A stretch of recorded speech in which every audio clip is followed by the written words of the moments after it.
Hello again, and welcome to another edition of the Addicts Advocate. I'm your host, Dusty Dean, and it is my pleasure to introduce a good friend of mine by the name of Ryan. How you doing, bud? Hey, doing well, Dusty. Thanks for having me on. Oh, my pleasure. Thanks for coming on. As we were saying before we got on air tonight, there's this is kind of a unique story that I think is important for people to hear because addictions aren't the simple alcohol, cocaine, prescription, like opiates. You're dealing with something a little bit different, and I'm thankful that you're on the show tonight so that we can let the public know about what this kind of addiction looks like, as well as what the recovery process is. So without further ado, I'll go ahead and just kind of let you start it off and give us a background and how you got to your substance of addiction. Yeah. So just a little background. My name is Ryan Katz. I'm 30 years old. Live in the San Francisco Bay Area. I just moved out to Sausalito. In with my girlfriend, which is a good positive step in the right direction of my path in recovery. But yeah, just a little background in my journey in recovery. So I am an addict. I go to AA, but I identify as an addict and an alcoholic, although alcohol wasn't necessarily my struggle. I think that's always something that I didn't necessarily struggle with, but I have dabbled in almost everything else. I think the main drug of choice that I chose that kind of piqued my interest and helped, at least initially, was Xanax. And I struggle with anxiety. I've always struggled with anxiety growing up, and I think that was just a natural progression to me eventually picking Xanax as my drug of choice, because it helped ease, at least initially, it helped ease those thoughts of anxiety, those thoughts of concern, kind of put a warm blanket on top of things. Kind of going backwards, I guess I'll just start how that began. And it really started. So I grew up in the Bay Area. Went to high school in San Ramon, California. And everything was normal in high school. I was a drinker a little bit in high school, but played sports and was an athlete. And then went to college, and that's really where things picked up. I didn't even know what Xanax or benzodiazepines were until I went to college. And that's when I joined a fraternity and things kind of kick-started. I got introduced to Xanax my freshman year during pudship, joining that fraternity. And the second I took it, there was that warm release and that warm blanket that I mentioned a little bit earlier, in terms of that anxiety being released and kind of feeling normal and at home.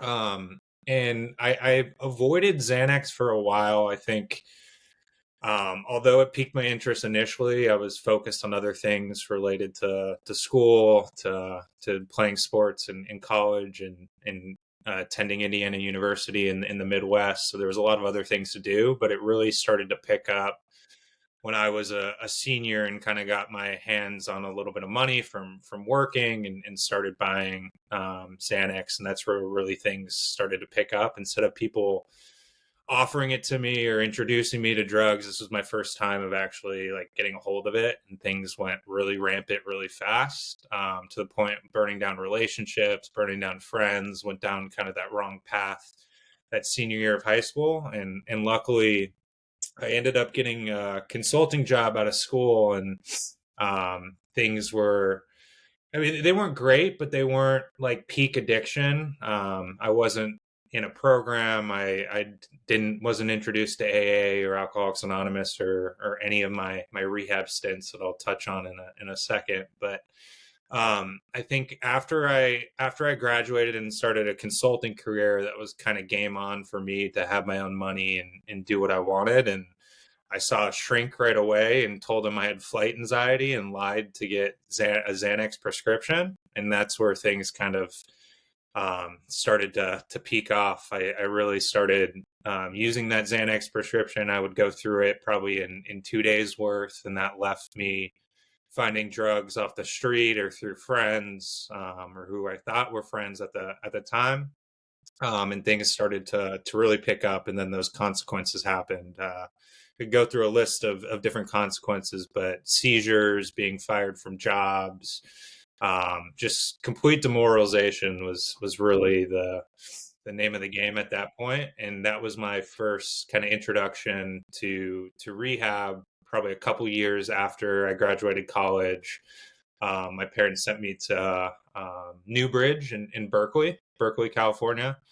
And that's a mix, for those who don't know, that's a mix of people who are in trouble with the law slash people who need help and need treatment. So it's kind of a dual functionality rehab place. And then I got introduced to AA, people in recovery, and that started my journey down the recovery piece, and then bounced between many different rehabs after that, and it didn't necessarily stick. I've had long periods of sobriety here in between. So I had 2 years this last go around, and I'm at 8 months currently.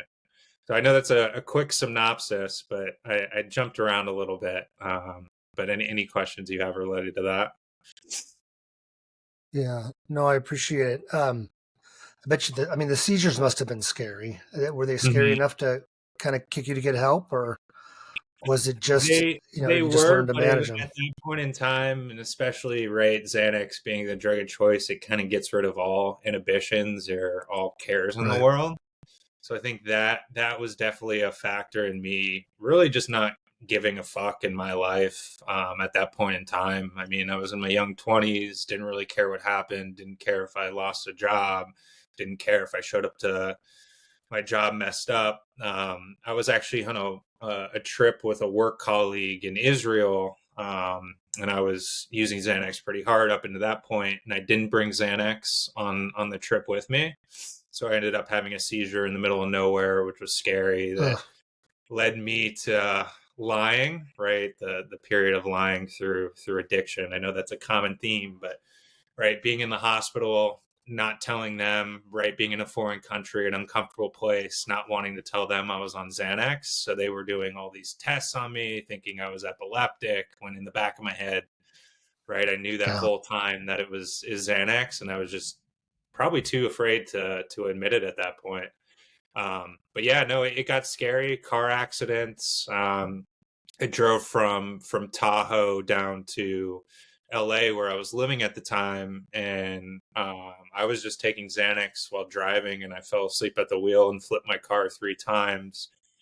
Ugh, Talked my way out of a DUI. I felt invincible at that point, and it really wasn't until probably my fourth or fifth treatment. And that's, I mean, I've done all the treatments: outpatient, inpatient, partial hospitalization. I think in my mid to late 20s, after the same kind of repetitive cycle, get in a relationship, lose a job, have a serious health condition related to my use, start that process over and over again. And then in between those two, right, trying different drugs, anything I can get my hand on, was really my motivation and my MO at that point in time. But it always eventually led to Xanax. So every time I went to treatment, I got sober I got some clean time here and there.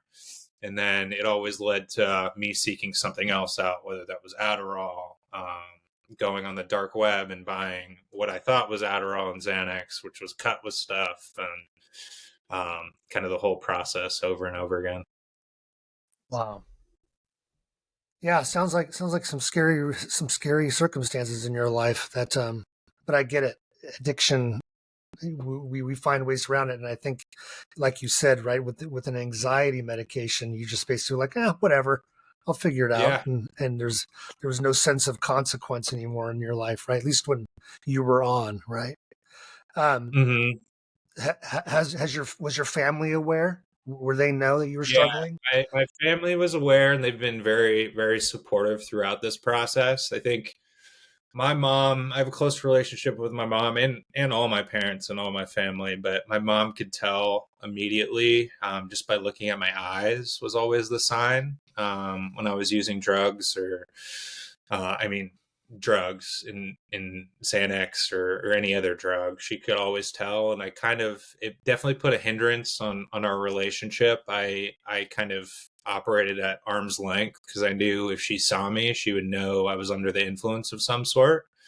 But right, they were the first ones in our IOP group too. They always came to family night. They would always go to all the different events that the treatments had, and always went to family night to try and stay engaged. I know they went to Al-Anon during my struggles as well. It was just, I think early on, it was a lot of them trying to understand what addiction was. I mean, addiction is in my family, and they're aware of it. My mom's dad was an alcoholic. My dad's family struggled with alcoholism, and drug use, but not to the extent of it really impacting their lives. So I think there was definitely a learning curve for them and for all of us, even, right? Like, there was a learning curve for me as well. I think initially it sounded great, but there was always plan B for me. For the longest period of time, there was always, hey, I can go to just drinking, or hey, I can take Adderall to help with work, or hey, I can do this, hey, I can do that. And until I kind of let go of that plan B, it didn't really click.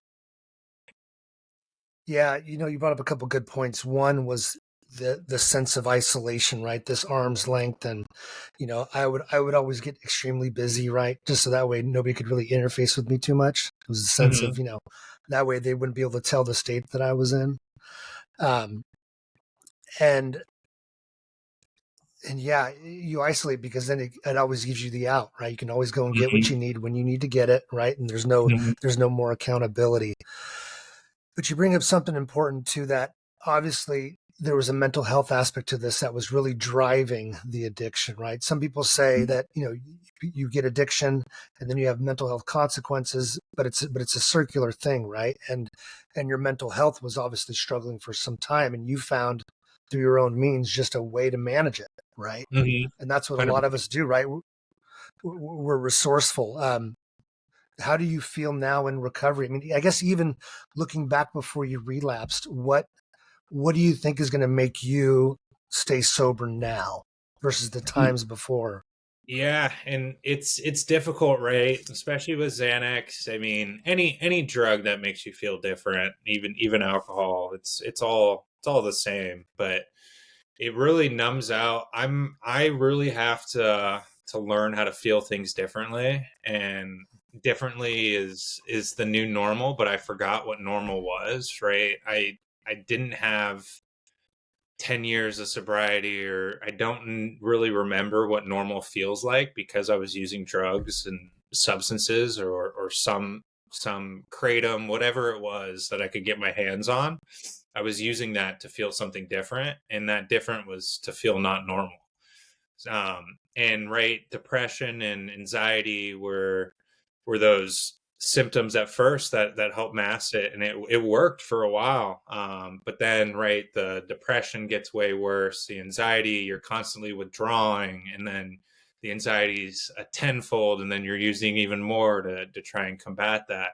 I think a lot of right now and early on in this time in recovery too is just trying to feel normal, and normal's different for me, right? Normal is having to relearn how to process anxiety, how to relearn how to process emotions. Because, I mean, I think they say, right, you're stunted from the first time you use drugs or alcohol. And I think I'm definitely stunted in that 21-year-old body of trying to understand what emotions are really like, and being able to, right, take a step back and be like, this is a normal emotion. People feel this. It's okay to feel this. This is normal, and process it accordingly. And I think through the help of outside counseling, through outside programs like the IOP program we were in, and other programs that I've attended, through all the knowledge and time I've spent in recovery, I think I've learned the tools out there to be able to process those things. It's just a matter of executing on those, and then being able to, right, go to AA meetings and share about how I'm feeling about certain things, or calling my sponsor when I'm feeling squirrely about a certain thing. I went to to Mexico with my girlfriend a couple weeks ago, and Mexico was the last place I went to before this last relapse. I found a pharmacia in Mexico and got Xanax this last relapse ahead of time. So I had to kind of re-feel a lot of those emotions that came up, and I had some weird feelings down there, but being able to just sit by the pool with my girlfriend, kind of share how I was feeling and reprocess those emotions. That's kind of really what I'm having to do with everything. And granted, it's always good to have support to do that, right? I called my sponsor, I checked in with him, kind of talked through the situation, kind of explained, here's my plan for going to Mexico. I'm not leaving the compound. I'm not going to go out and go on my own and have those feelings or temptations, and really setting a plan and being able to execute on that is something that was super helpful during that time. And then, right, it's a constant battle now of measuring, managing depression and anxiety, and leveraging tools out there like meditation, talking with sponsor, going to meetings, those type of things is something extremely valuable. But to your point, I have to relearn all these different emotions, and it's just a matter of repetition and really practice for the most part. And it's okay to fail. Like, I've had several anxiety attacks at work. I think work was one of my biggest stressors for anxiety, and still is one of my biggest stressors. And I have to relearn how to process those. And if I have panic attacks, I have panic attacks. I think one of the things I shared in group is I've been completely transparent with the folks around me. Everyone knows a little bit about my story, kind of where I come from, how I struggle with Xanax and addiction, especially at work. And that's something that keeps me accountable, and something that I like, because it doesn't feel like I'm necessarily lying to anyone or having to make up a story about certain things. And then it keeps my work colleagues and the people around me kind of keeping me in check as well. So that's been super helpful as well. Yeah, that's amazing. And you know what? You're so right. When you're no longer in an addiction, all the emotions are raw, and it's the Mm-hmm. full spectrum. I know that just from dealing with anxiety and depression myself, right? It can be such a powerful thing that you're in a constant state of despair, right? Mm-hmm. And so all you want to do is just feel better, right? And so the drugs typically did that for us. Um, but there's also this reality that I'm stunted in my maturity emotionally, right? Mm-hmm. From wherever I did start, right? And I recognize that I know that because I'm 48 now, and I probably have approaches to life that are 20, 21-year-old thinking, Mm-hmm. just because I never allowed myself to process those things. And it's scary. I mean, it really is scary, right? Yeah.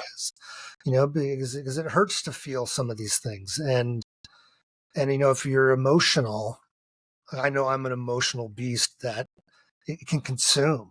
And you just like, Mm-hmm. I got shit to do in life.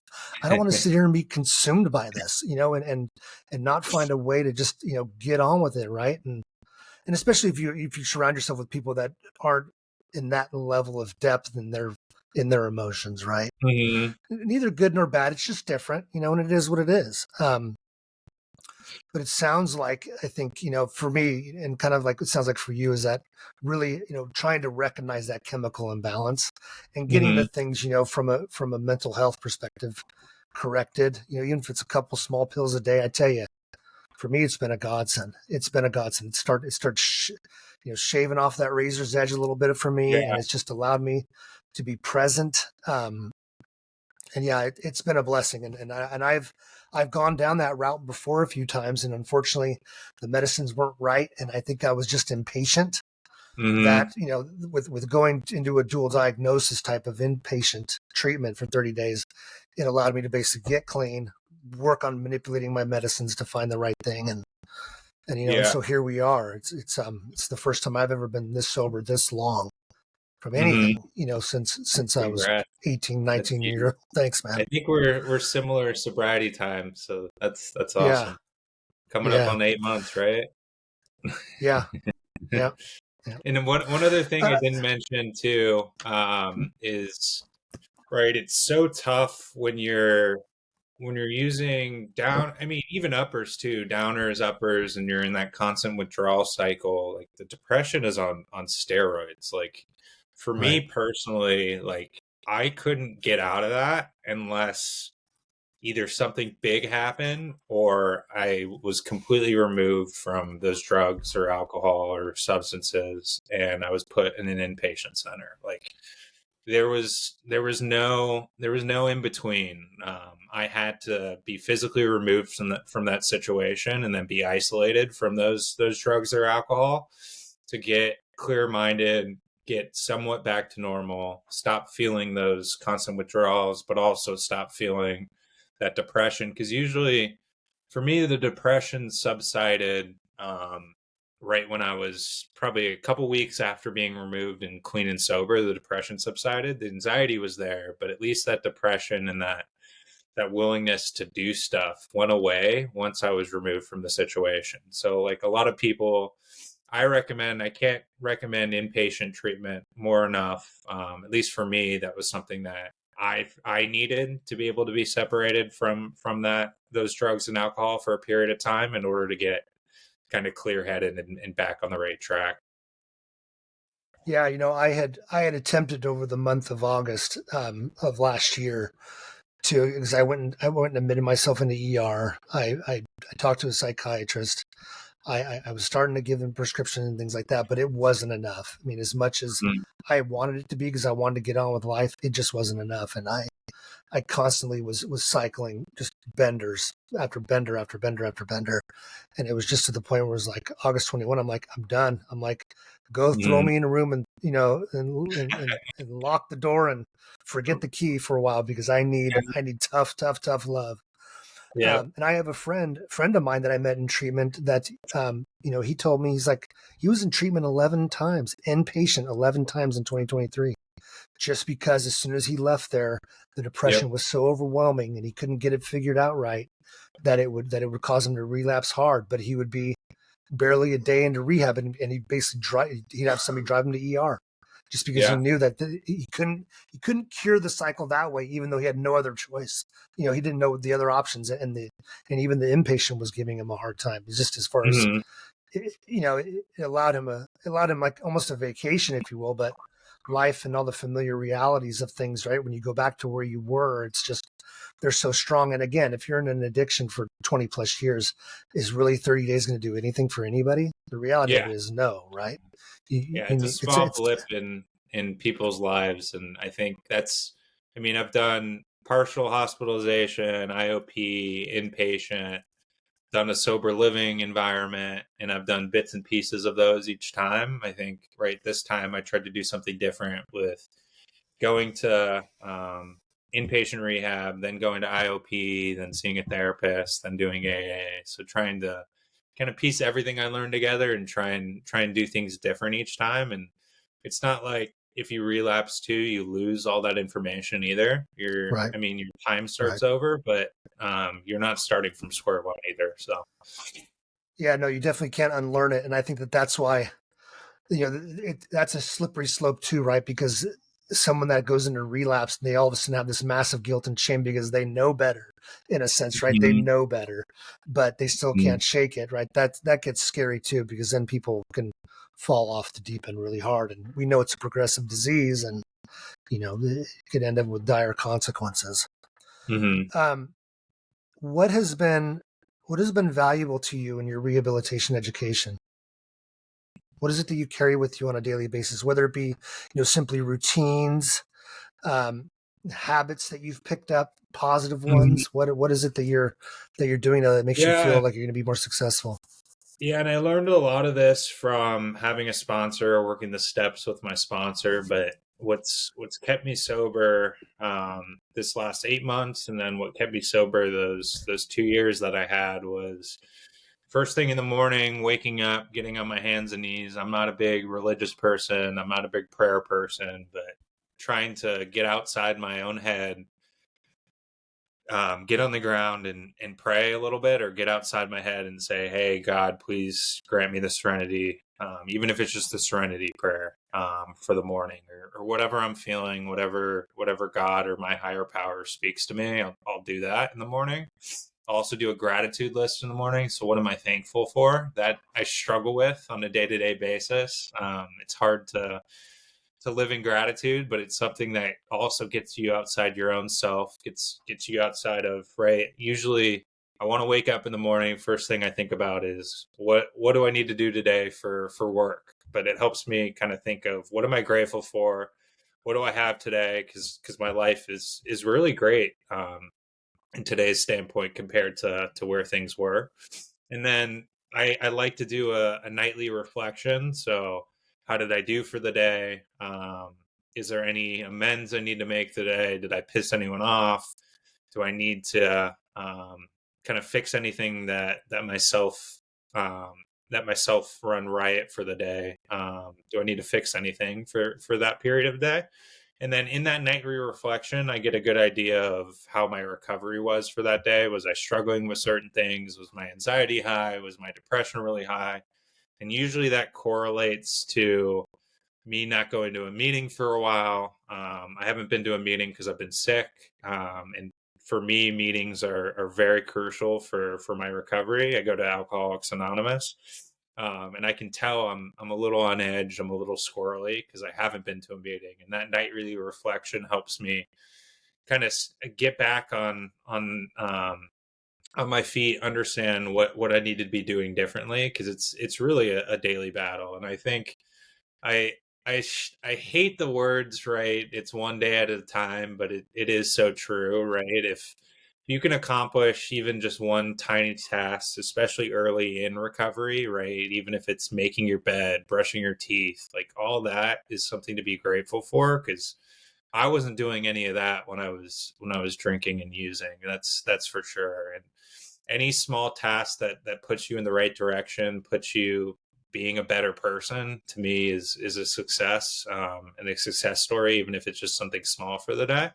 So I think it's just trying to do one day at a time, and then leveraging what I learned in treatment with my sponsor with those various things. And then also one of the biggest things too is, and I haven't done a great job at this recently just because I haven't been to a lot of meetings, but is just reaching out to the support network around you. So whether those are folks you met in inpatient treatment, or folks that you met going to AA meetings, it's important to keep connections to like-minded individuals. And I think every time I talk to someone in recovery, especially someone who's in early recovery, it always makes me feel better and makes me feel like I'm being of service to someone else outside of myself. And even, I mean, I've had addiction recently come up in my family. I had a cousin reach out to me asking for help. My stepmom has been going through some stuff.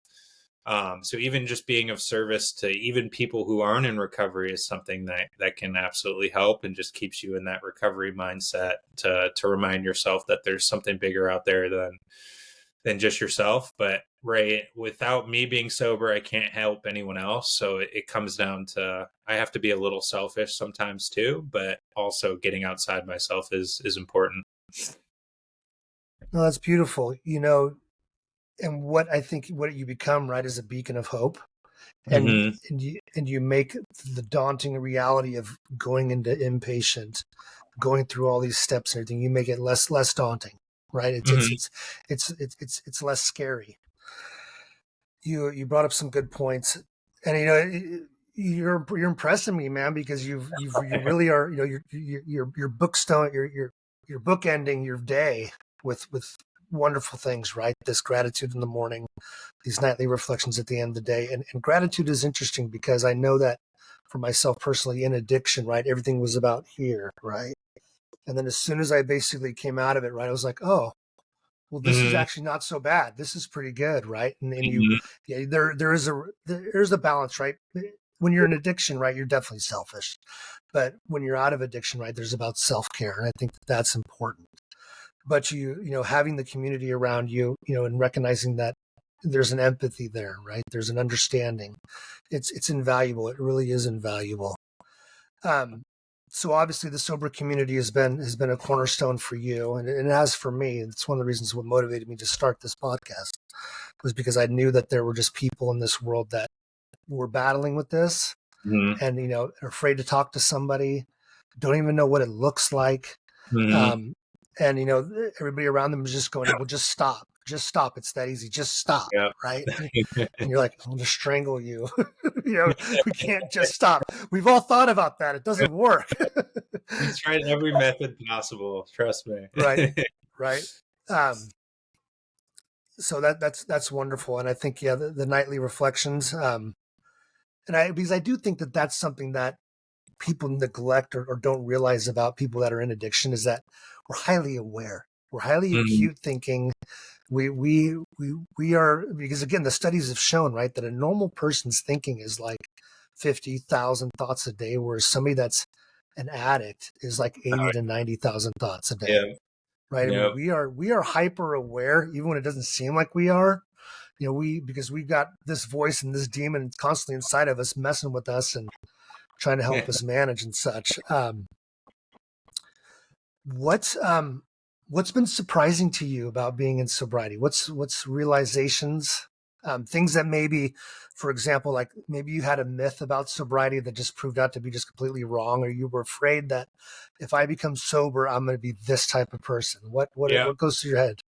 Yeah. My life doesn't suck being sober. I always thought my life would be over if I had to be sober. I couldn't use drugs. I couldn't go out to social events and drink with people and couldn't be normal. I think that's couldn't be farther from the truth. And I know, I mean, even being around work people and being at social events and a lot, I'm in sales, so a lot of what we do is entertain. I think, right, people don't necessarily notice or people appreciate that you don't drink. I think, right, we're constantly those 90 thoughts a day compared to other people's 50,000 thoughts. We're always thinking, right, what are they thinking that I'm not drinking? But that's like the farthest thing from the truth. Like people respect the fact that you don't drink or don't use drugs, and I've had some amazing conversations with those type of folks. I think also, I mean, being able to do stuff without being hungover, constantly in withdrawals, and being able to enjoy the smaller things in life, right? I've been able to. I was a big volleyball player in high school, so I actually just played volleyball this morning, so I'm able to do stuff like that. That before it was either I had to get loaded for, and it was a terrible experience and did terribly, or I mean, I even had to be loaded to be out and be with friends, be with family, just to do any general task. Was I needed to be outside my own head to be able to do that, and being able to kind of enjoy the smaller things in life, going on hikes, moving in with a girlfriend, and being able to sit down on the couch at night and watch a TV show and actually enjoy it and actually understand what happened and follow a storyline. Just the simple things is something that is I couldn't thank the world for. And granted, I've everyone who has sobriety has absolutely worked for it, and they should enjoy those smaller things. So I think it's really smaller things in life are a lot brighter, and even the work stress, everything's a lot smaller. Nothing blows up in my face. If something does, it's easily fixable.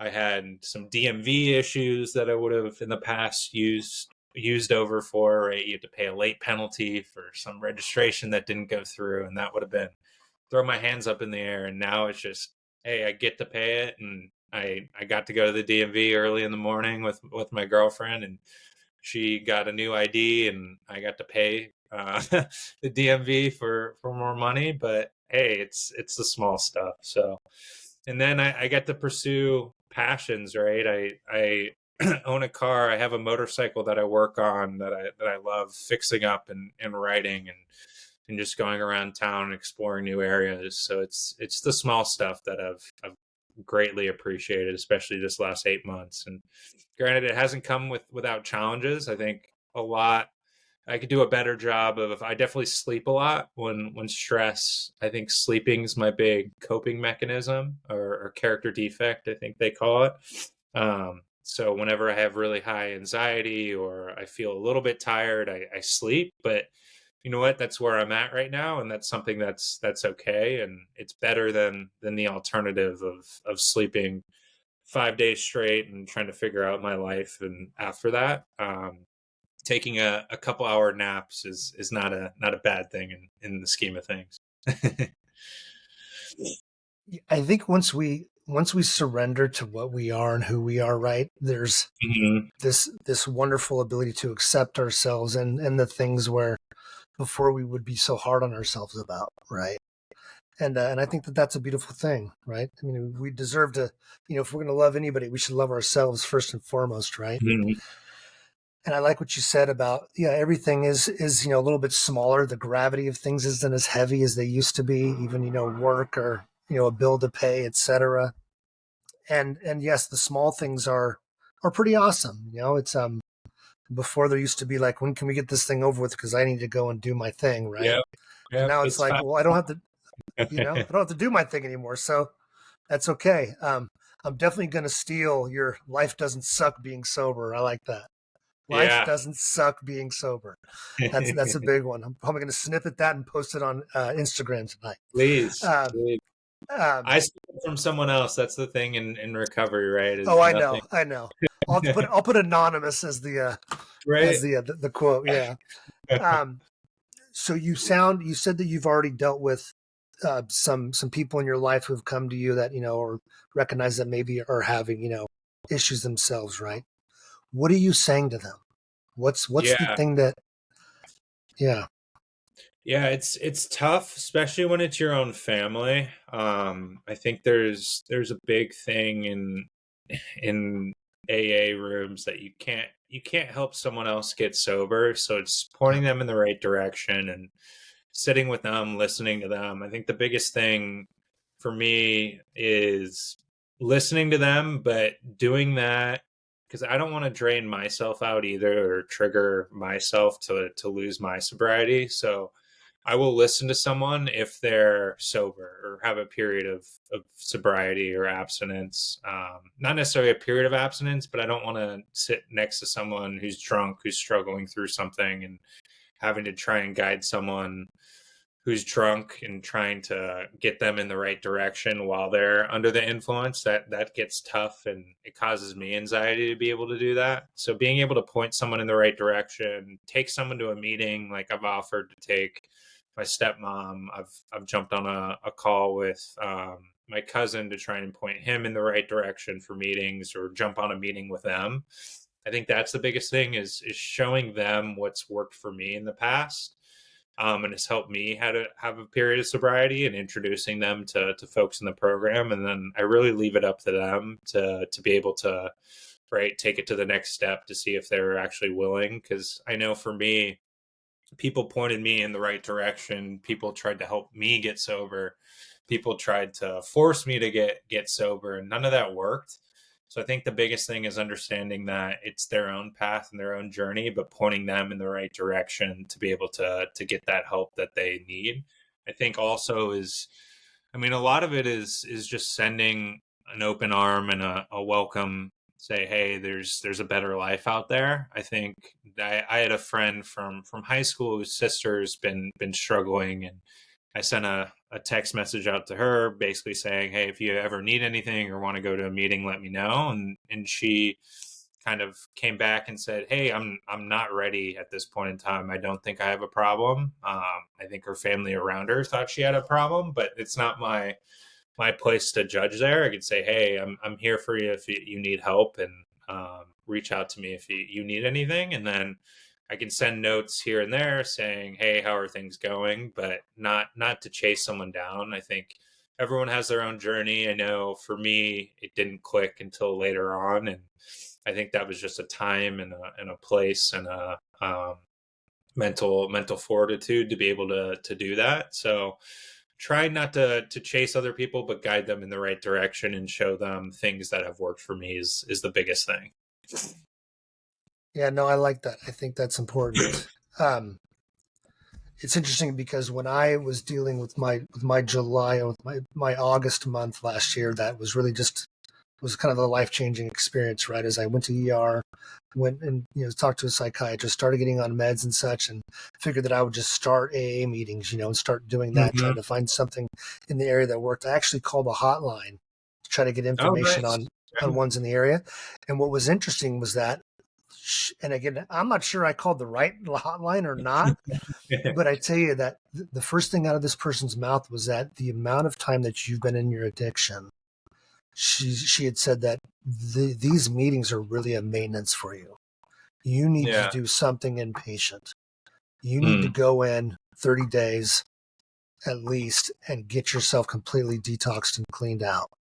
Mm-hmm. And it was profound to me. I was like, what, AA doesn't want my money? It doesn't want me to come and, Right. be, I mean, I thought that's what you guys did, but it was because I kind of denied that reality. I'm like, well, I'm not doing that yet. Right. Mm-hmm. All it took was another 2.5 weeks. And, Yeah. and the collateral damage in my life with my family that was happening, that was like, no, you are doing that. So, Yeah. Yeah. um, Sometimes it comes by force too. And I know for me, I've tried the last time before I got sober this last time, I tried going to AA meetings and it just wasn't clicking. And as I mentioned earlier, right, I needed to be completely separated for a period of time to get yeah, my mental health back and everything else back on track in order to get this journey kind of kicked off again. yeah. And the other thing that was important was, like you said, there are different stages of contemplation in this stuff, right? And Mm-hmm. you really, people have to get to it on their own, right? You cannot force somebody into sobriety. It doesn't work. Mm-hmm.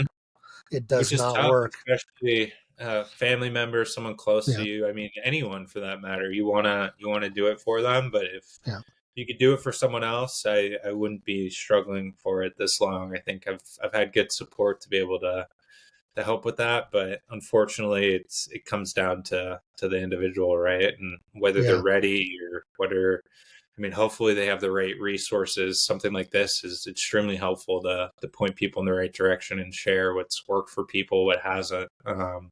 So yeah, yeah, for sure. Well, I tell you what, bud, I think I've got everything I wanted to get out of you tonight. I appreciate the time. Did you have anything else that you wanted to add? no, I think that's it. I appreciate you having me on. This is awesome. This makes me feel better, and this is a thing for my recovery as well. So Mhm. it helps me along with hopefully helping someone else. And if someone can right leverage this podcast or any resources out there, that there is help, there is a better life, and you don't have to struggle alone and in silence. And yeah, no, this has been great. Good. Well, thank you again, Ryan. I appreciate you. And with that, I'm going to say good night to my audience, and everybody take care. Be safe. Bye bye. Thanks.